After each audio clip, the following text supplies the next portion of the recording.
As we reach the end of the year, that can only mean one thing here on YouTube. Everyone is releasing their list for their favorite albums of 2020. I'm going to cut right into it. I'm not going to waste my time with a disclaimer telling you how lists work or opinions work. I'm pretty sure you have enough, brain cells to realize how these types of videos go. So with that underway, there's really no honorable mentions or my favorite EPs or demos. We're going to go right into the list itself. So let's get it going with my personal top 25 favorite albums of 2020. Starting off this list at number 25 is Mamalik's Come and See. These guys have always been such the oddball of experimental metal out there that blends jazz, black metal, industrial, trip hop, musical concrete, the list goes on and on that I find it nearly impossible to categorize these guys under just, one or two genre titles. But I'll say with this album, there's more of a darker shoegaze, jazz fusion type going on here, with elements of black metal popping here and there to give still that, experimental metal take that, fans are usually used to with these guys. But they've always been a band that's never been consistent and always experimenting album after album, and that's what really makes them very intriguing regardless, where you start with their discography.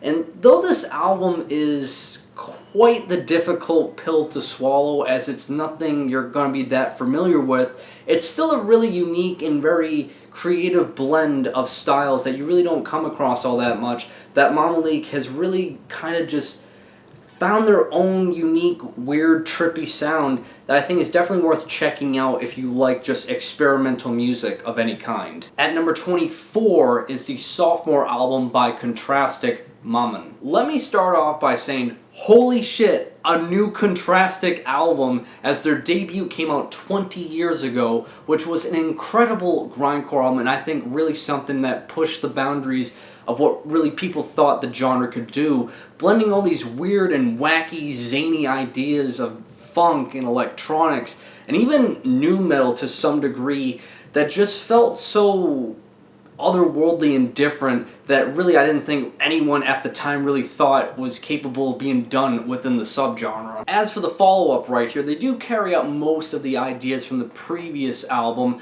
though not as experimental and more stripped down and forward of the grindcore take that we're used to, but I will say it's a bit more technical that I feel like fans of Discordance, Axis, and Gridlink could really find a lot of fascination and enjoyment with this band. It would be a lot higher up on my list, but this really only came out like 3 or 4 days ago, so I really haven't spent that much time with it. But guys, definitely a huge standout of grindcore releases of 2020 goes to this Contrastic album. Following that, coming in at number 23 is the latest Abagore album. All I gotta say is if you're a fan of black metal and you don't know who Abagore is, shame on you. This is an essential band and name that everyone should know about if you know what black metal is. And this latest album right here, though nothing I would consider their best work, as, come on, if you were to bring up Nocturne, it doesn't even hold a candle to it. I would say, however, though, this is some of their best work if we're talking about later era Abagore, because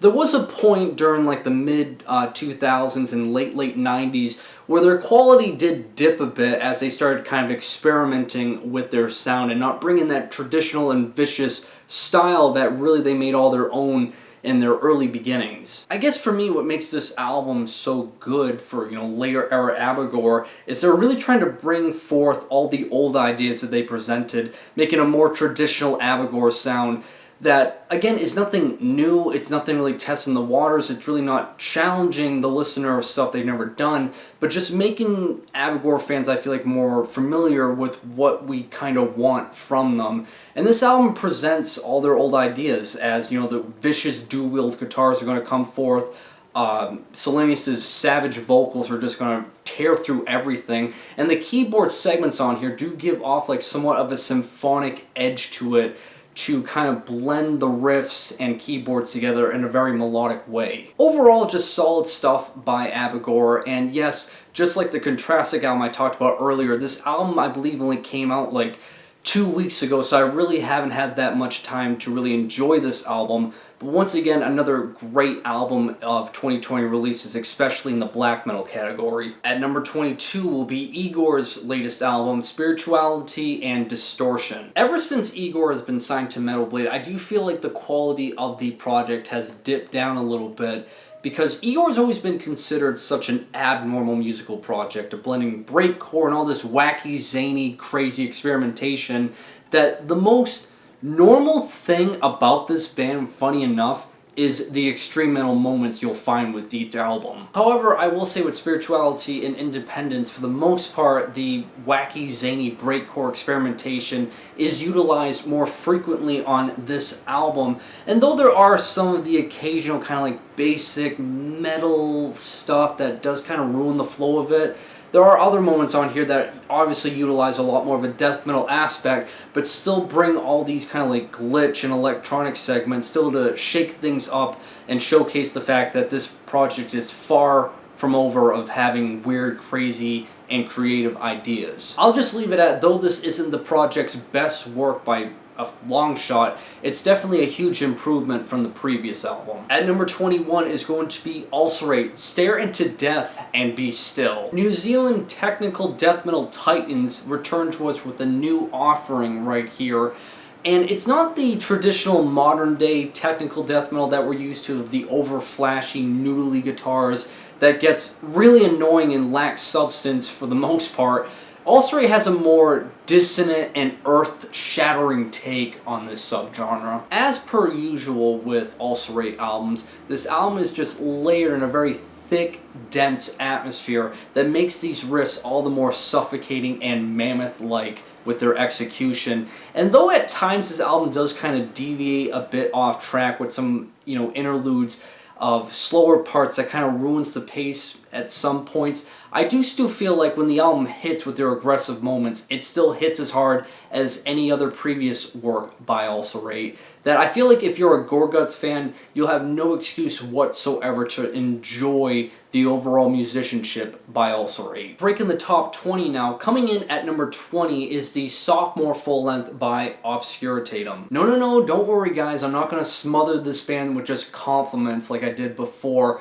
I will say, however, this is a massive, massive step up from the debut, which really isn't saying much because the debut was quite the disappointment, as the demo material by Obscura, and what makes them, at least to me at least, special, is their usage of dark ambience and noise that gives their whole necro sound a bit more substance that just sticks them out from your traditional, raw black metal band, how I've always looked at Obscura. Along with the fact, too, that the vocal performance by the one sole member just makes it all the more heavy. And that's just something I really don't use as an adjective to describe raw black metal out of all the subgenres within black metal. The selling point for me, however, that makes a band like Obscura come onto my list, because I've really just lost a lot of love for raw black metal over the years, is just his, again, usage of dark ambience really makes it all the more suffocating. And though his riffs aren't like the best thing ever in the world, it just kind of cuts through that thick, murky, pitch black, dark ambience that just makes it all the more, necro and raw and evil sounding and cryptic. And I think with this album, he really brings back the material that we wanted from the demos onto a full length. And I think overall he did a stellar job with it. Taking the number 19 spot on this list is going to be the third full length by Milocarpathitan. These guys are a Slovakian metal band that take a lot of influence from first wave black metal and traditional heavy metal that's often compared to the likes of Merciful Fate and especially Master's Hammer, that I truly feel like if you're a Master's Hammer fan, especially with their debut album Ritual, there's no possible way you cannot enjoy this band. Other than the sheer obvious influence that Milocarpathitan utilizes with their sound on the metal parts, I will say what gives them their own unique style is that how they blend these weird kind of like psychedelic folk interludes that gives their whole culture of Slovakia kind of intertwined with their songwriting, that makes it very special but doesn't, sacrifice the ass-kicking sound you'll get from any other material by them. That's just overall really solid songwriting, and these guys have always just put out great stuff, so it's another great addition within their discography, and for me personally, one of the best metal albums of 2020. Continuing on to number 18 is Feral Light, Life Vapor. Really, there's not much to say here other than it's just really solid atmospheric black metal that's really similar to that of bands like Uvia and early Ulver, with, you know, tremolo pick guitars, distortion, reverb, and the raspy vocals that cuts through everything. And though it is raw to an extent, it's nothing that's like ear-shattering. You can still make out the melodies going on through here, which is important because a lot of the outro parts within each song is very, you know, flashy with these guitar solos that feels very intricate for, you know, atmospheric black metal that doesn't do that whole pretty type of over-dramatic style. That overall is just really good stuff that really made it onto this list because it's just solid. It's not fooling around, it's not playing any games, just from start to finish, solid, good atmospheric black metal, and that's all. Up next at number 17 is the debut full-length by Commodore, a one-man raw black metal project from Australia that has really been making a lot of waves recently within the whole black metal spectrum and gaining more popularity, I've noticed. And what makes Commodore such a standout from your typical raw necro black metal band is, though yes, he takes a lot of influence from the Les Legions Noir, but the overall songwriting takes a lot of influence from hardcore, especially bands like Integrity, that makes the style of raw black metal, other than just being so necro and evil and ghoulish sounding, sound just genuinely ass-kicking and fun that a lot of raw black metal bands won't even try to do, which just makes such a simple approach seem so monumental and just, you know, awesome that a lot of bands within this style just don't do. That even though this album is like an hour long, from start to finish, I have just so much fun with a raw black metal band just because of its ass-kicking hardcore approach while still giving off that raw necro vicious sound that we're used to within black metal. Coming in at number 16 is going to be the latest full length by Oranzy Pazuzu. Man, let me tell you guys, I don't know how Oranzy Pazuzu manages to continuously be more accessible to a wider audience as they've gained a lot more popularity as of recently, but still managed to maintain the weird, psychedelic, space rock approach they do within black metal. Like, goddamn, I don't know what magic mushrooms Oranzy Pazuzu has taken in Finland, but it's just working for them overall.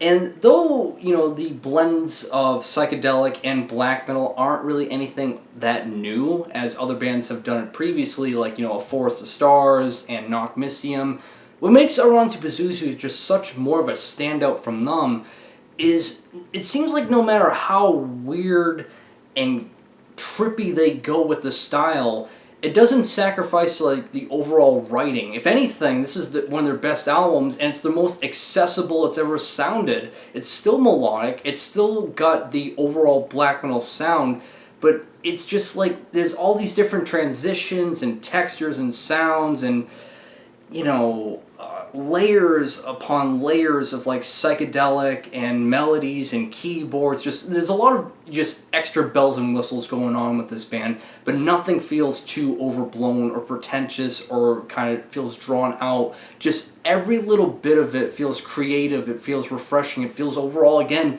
fun, like a lot of albums within this list that I urge you to check out if you really want some of the best usage of both blends of psychedelic rock, or space rock, and black metal. At number 15 is going to be Accolades, Melano. Out of all the black metal albums to be released of this year, I would say easily this is the most ritualistic album of the bunch, that has just such an evil, arcane atmosphere going on that it just feels like I'm attending some very, you know, esoteric like ceremony being presented to me, that even though it feels like it's being so spiritualistic to an extent too, it still doesn't lack the aggression you'll want within black metal that has just such a twisted, evil, just execution with it that fans of Nightbringer can definitely get a lot of enjoyment with this.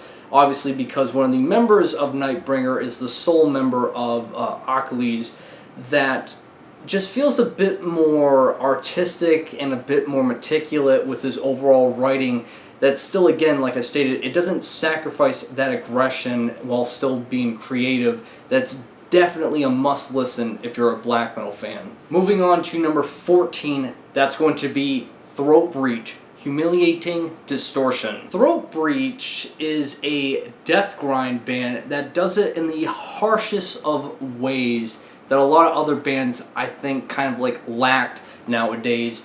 And it's just this very just razor sharp production that really enhances the overall experience you'll get with Throat Breach. And previous releases have usually been demos and splits that are usually compiled of tracks that are like, 15 seconds to a minute long at most. That's just, this blitz of just noise and chaos and, distortion going on everywhere. Whereas this full length right here, I really feel like they've matured their style quite a bit, taking a bit more influence of death metal on here and not so much of a straight up, noise grind approach like previous albums. That kind of blends the two and obviously makes, a death grind band for the most part now. That adds a bit more melody. Songs on here are a lot longer than they usually are.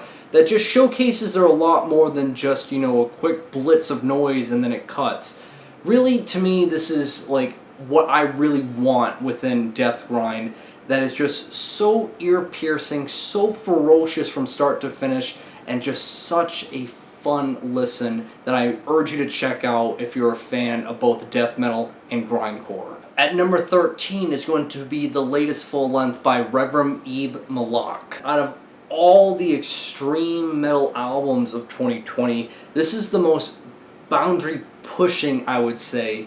Reverend Ib Malak has always been considered an experimental version of black metal, and the real big, standout part about them that people bring up is that they're considered, a Roman Catholic black metal band, which I find ironic that a band that dubs themselves and has lyrical contents about, religion, that of like, the Christian faith, sounds this menacing. Yet, with the latest album right here, I don't think it's really appropriate to call them a black metal band anymore.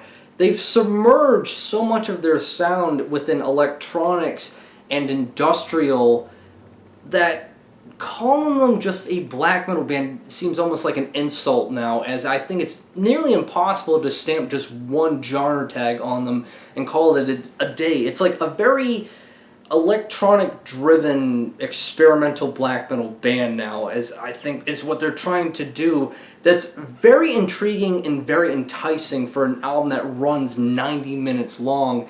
That if you want something truly of an experience of black metal, that's something very, very left field, I urge you to check this album out by Reverend Ib Malak. Moving on next to number 12 is going to be Anul Nathrak and Document. What can I say, guys? I'm a fanboy for this band, but man, the later era has been a lot of hit and misses as of late. That I would say personally, this is the best Anul Nathrak has been ever since they've been signed to Metal Blade. And though they're doing absolutely nothing new, nothing they haven't done before, they're really just sticking with their strengths with this album. And the one thing that I personally feel like has greatly improved with Anul Nathrak is Dave's singing. It's been the most catchy and just harmonizing it's been in years. I mean, just listen to the title track on here that proves my point, as it's a chorus that you cannot help but just want to sing along with. Yeah, it still doesn't sacrifice, the crazy melodic and chaotic style that we've been accustomed to with Anul Nathrak, blending grindcore, black metal, and still some hints of industrial together that still gives them their signature sound.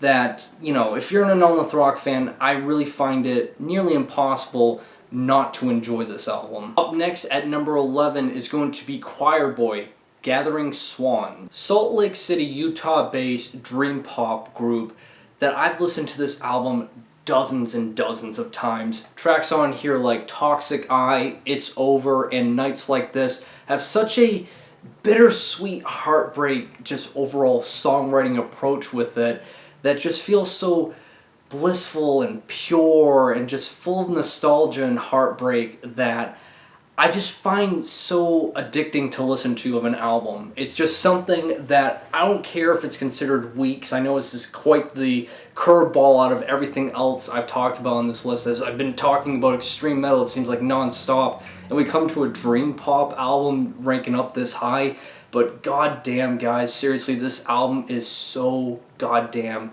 addicting to listen to, that if you're a fan of, like, you know, new wave and especially drab majesty, you'll instantly click with this album. Breaking into the top 10 now. Coming in at number 10 is the debut full-length by Mismatic, Necrosis, Apex Profane.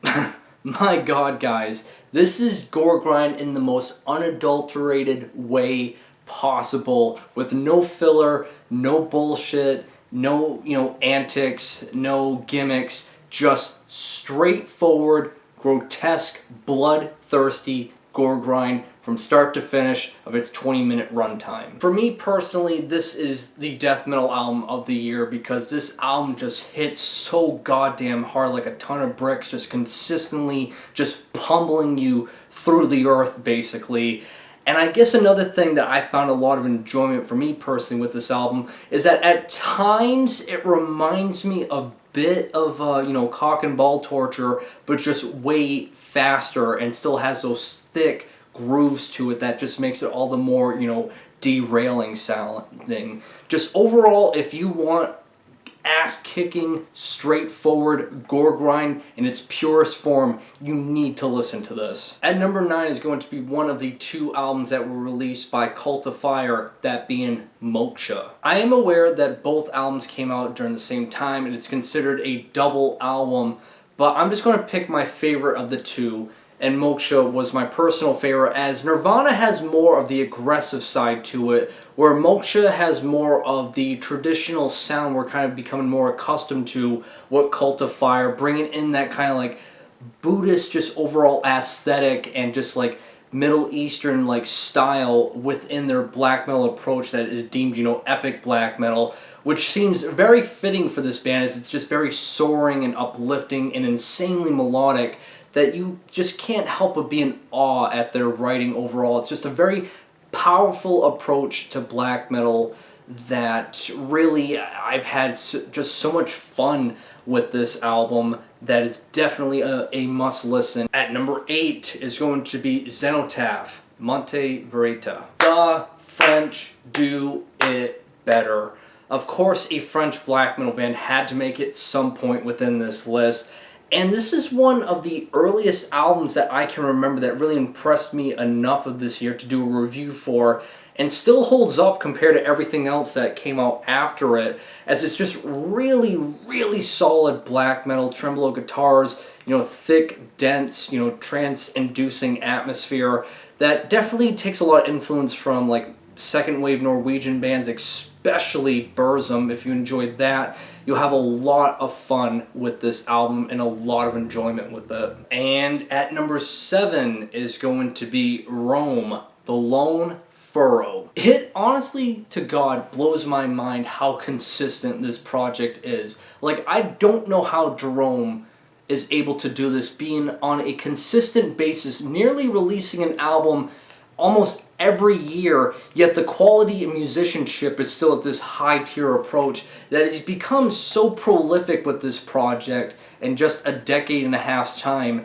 that I really don't know how this guy does it. He's just a fucking machine at this point, releasing just material after material of just high quality neo-folk. With this album right here, along with a few other releases, especially over the past couple of years with Rome, it's a neo-folk project that always to me comes off like this larger-than-life type of execution, and I think that has to do with the fact that he also utilizes at times some like post-industrial types of instrumentation that really gives off like a campy sound at first, but it transitions to this just again larger-than-life type of just overall output with all these choirs and, you know, guitar melodies coming through that are just absolutely gorgeous and mammoth sounding, that time and time again, Rome just blows my mind, and this is another great example of that. So if you really want to get into neofolk in a pretty accessible way, nothing too weird or abstract, I strongly recommend checking out this full length right here by Rome. Coming in at number 6 is the latest full length by A Karuna. Come on guys, come on guys, come on guys. This is something that I feel like every end of the year list by everyone is going to have at some point,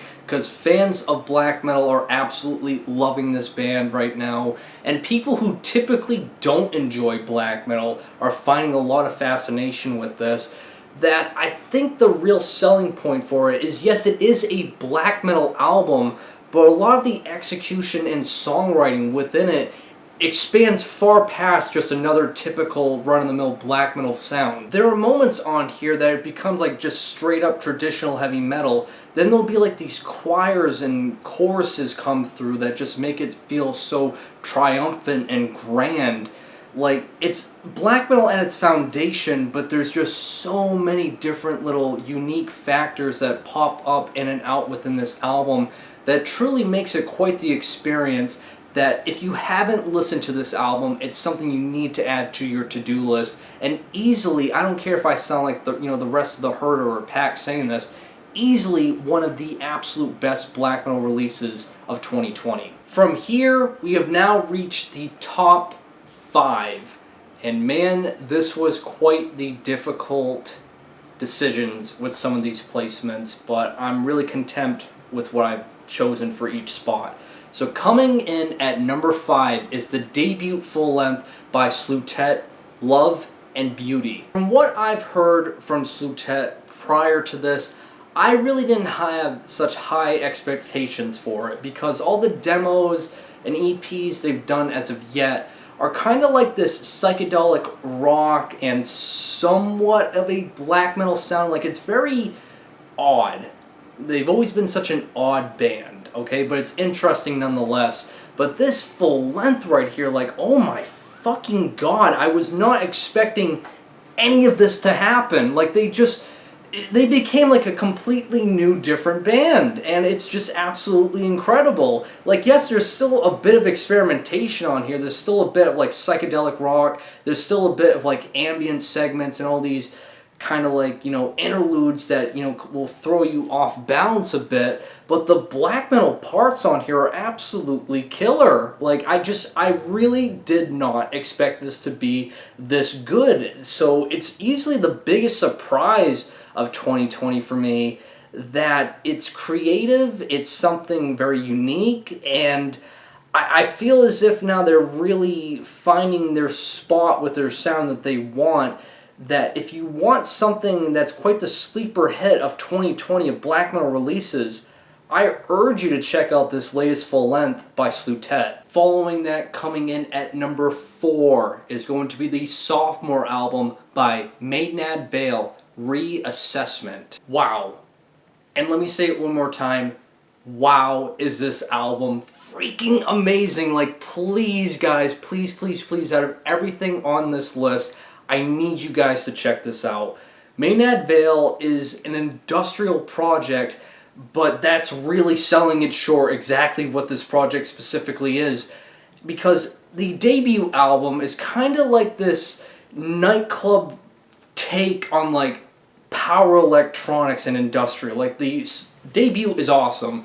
This right here, it's like he's really expanded the sound to something that I really didn't think people were expecting, because there's elements of post-punk, there's elements of drone and ambience, and though it still has, like, to me at least, kind of like that nightclub take of like power electronics at some parts with, a strong foundation on industrial, there's like all these extra guest spot moments of post-punk that really makes this album feel kind of like futuristic in some way, that I feel like I'm like, I don't know if it's the intention or not, I feel like I'm a part of like a Blade Runner movie listening to this album. Overall, it's just, for me, a sleeper hit of 2020 releases. I have yet to see one single person talk about. So again, like I said it before, out of everything on this list, mainly because I've never seen anyone talk about it, you gotta check out number 4. that being Maiden Advail with Reassessment. Coming in third, taking the bronze medal of my personal favorite album of 2020,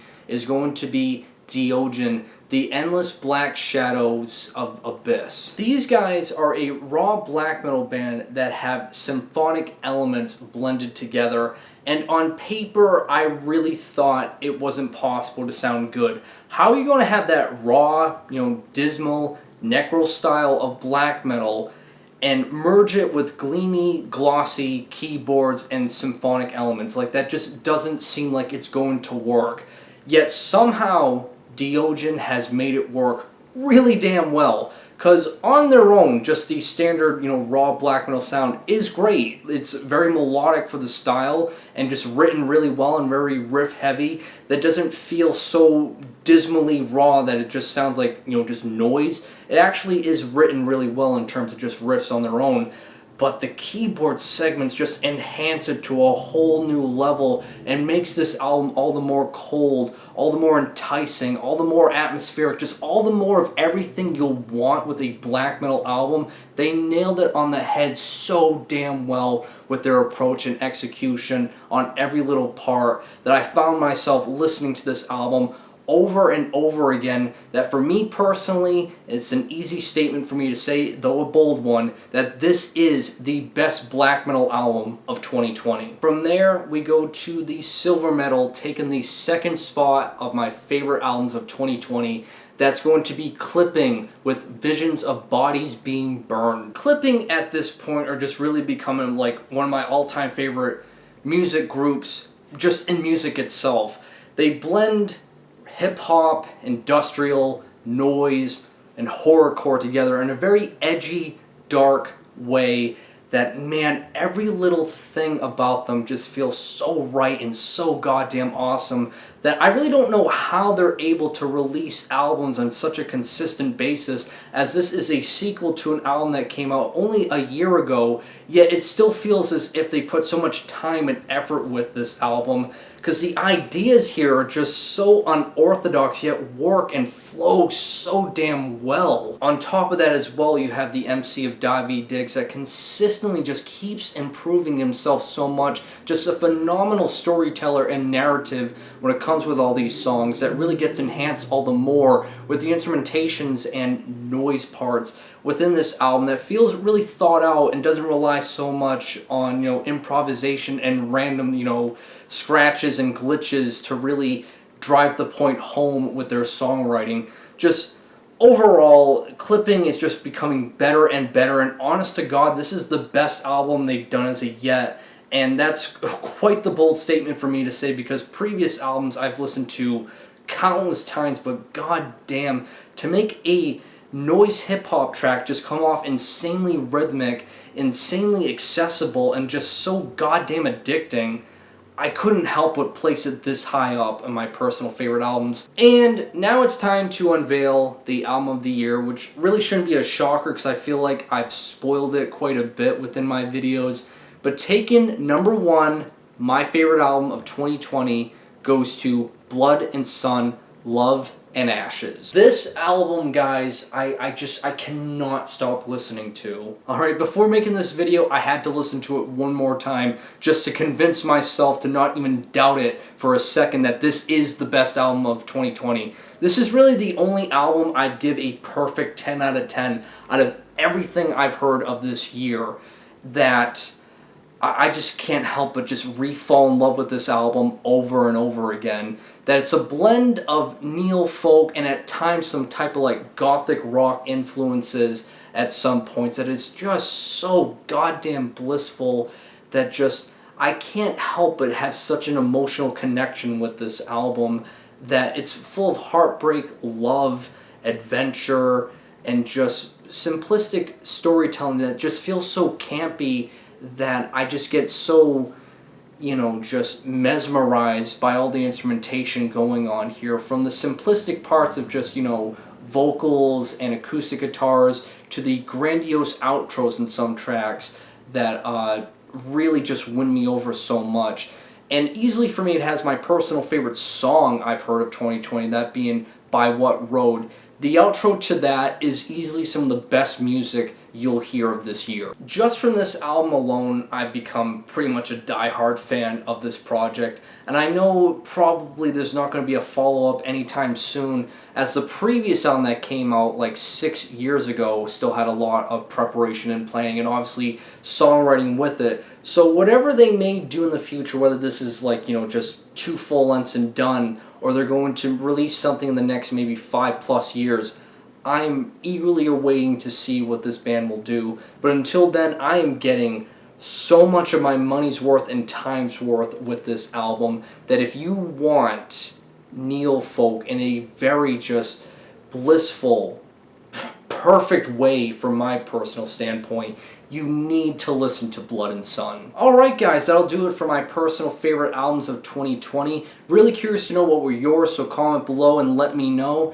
And that's it guys. Like always, links will be provided to everything I talked about in the description below. Make sure you guys drink plenty of water to stay hydrated, and most importantly of all, make sure you judge people by actually getting to know them and confronting them, and not through a YouTube comment section.